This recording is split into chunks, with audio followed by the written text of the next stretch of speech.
Assalamualaikum warahmatullahi wabarakatuh.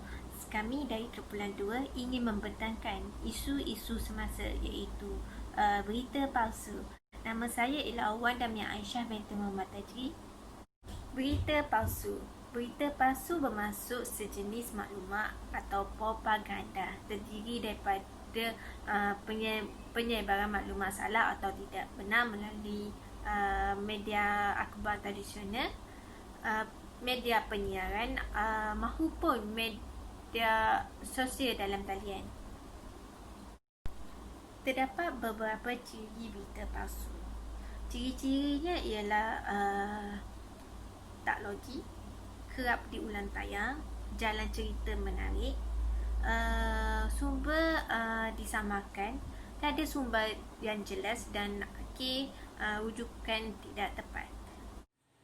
Assalamualaikum. Nama Warna Izana binti Wan Muhammad Zawawi. Slide yang seterusnya adalah why kenapa penyebaran berita palsu ini berlaku. Yang pertama, pelaku ingin menyebarkan berita sekadar suka-suka. Kedua, pelaku sengaja ingin menimbulkan kemarahan orang awam. Yang ketiga, pelaku sengaja ingin menimbulkan keresahan dalam kalangan masyarakat.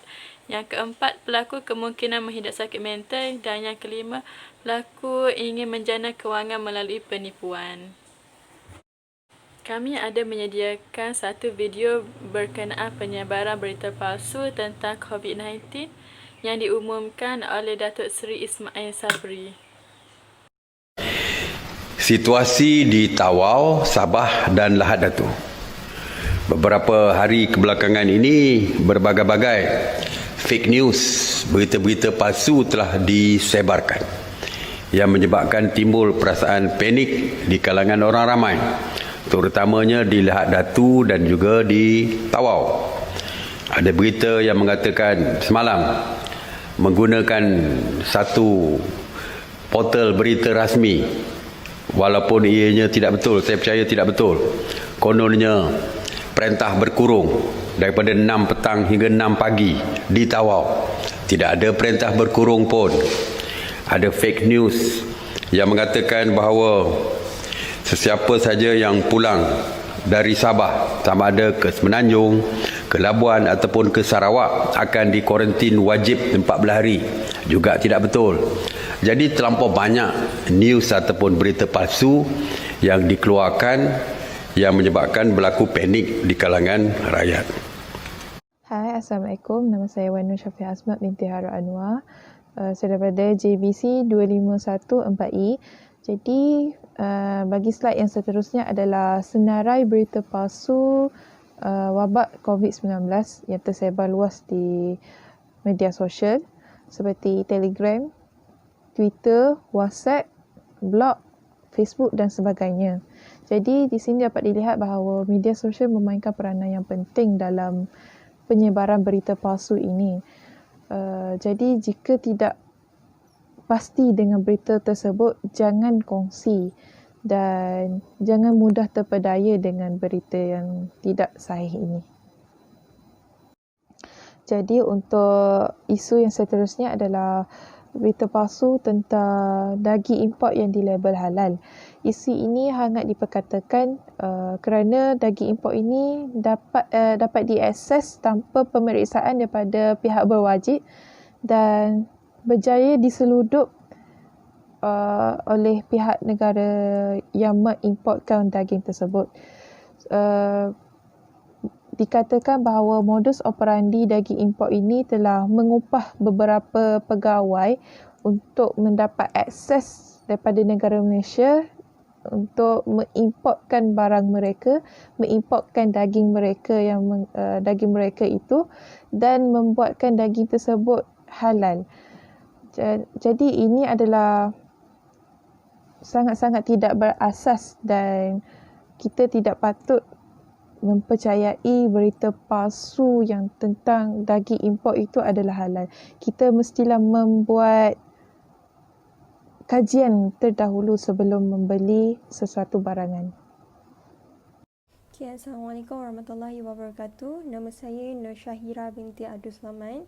Seterusnya, ini berita palsu berkenaan dengan spekulasi Neelofa dan P. Rees. di mana ada dakwaan-dakwaan mengatakan yang Niloufar sudah bernikah dan kena minyak pengasih adalah tidak benar, adalah berita palsu yang menyebabkan boleh menjatuhkan air muka keluarga Niloufar. Okey, yang seterusnya ialah cara mengatasi berita palsu. Yang pertama, jangan mudah terpedaya dengan email, mesej dan maklumat yang diterima. Kedua, sentiasa memeriksa kesahihan maklumat yang diterima. Yang ketiga, memastikan sumber berita yang diperoleh adalah dari sumber yang sahih dan dipercayai. Yang keempat, siasat latar belakang pengirim atau penyebar yang mengirim maklumat berita tersebut. Yang kelima, sentiasa berwaspada dengan maklumat yang diterima di media sosial serta memastikan maklumat tersebut sahih atau tidak.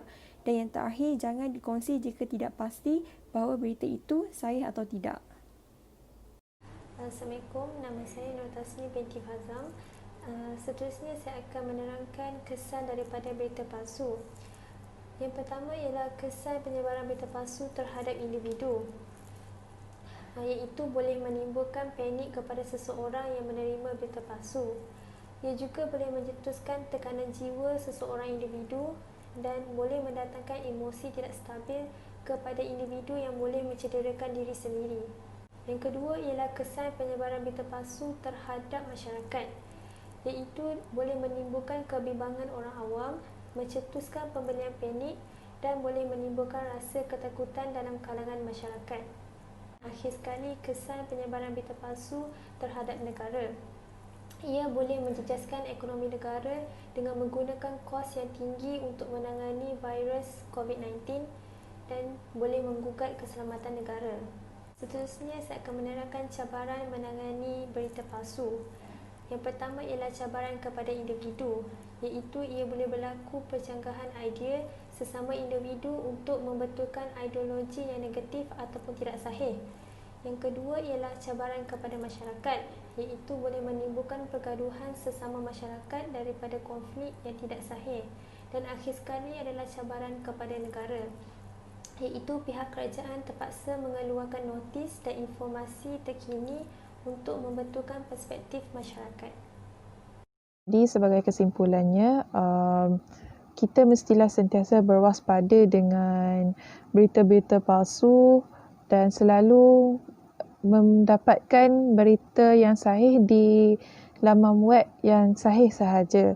Dan janganlah kita sentiasa cepat mempercayai sesuatu berita tersebut tanpa sumber yang betul. Akhir sekali, kita hendaklah menjauhi daripada menjadi salah seorang penyebar berita palsu. Kerana jika kita menjadi penyebar berita palsu, kita dapat dihukum dan dipenjarakan sehingga 2 tahun atau denda atau kedua-duanya sekali. Dan ini di bawah Seksyen 505 Kanun Keseksaan ataupun Seksyen 233 Akta Komunikasi dan Multimedia 1998 bagi kesalahan penyebaran berita palsu. Tahukah anda bahawa bukan semua berita di internet itu adalah benar dan sahih. Jadi kita mestilah membuat pemeriksaan ataupun membuat kajian dahulu sebelum menyebarkan berita tersebut.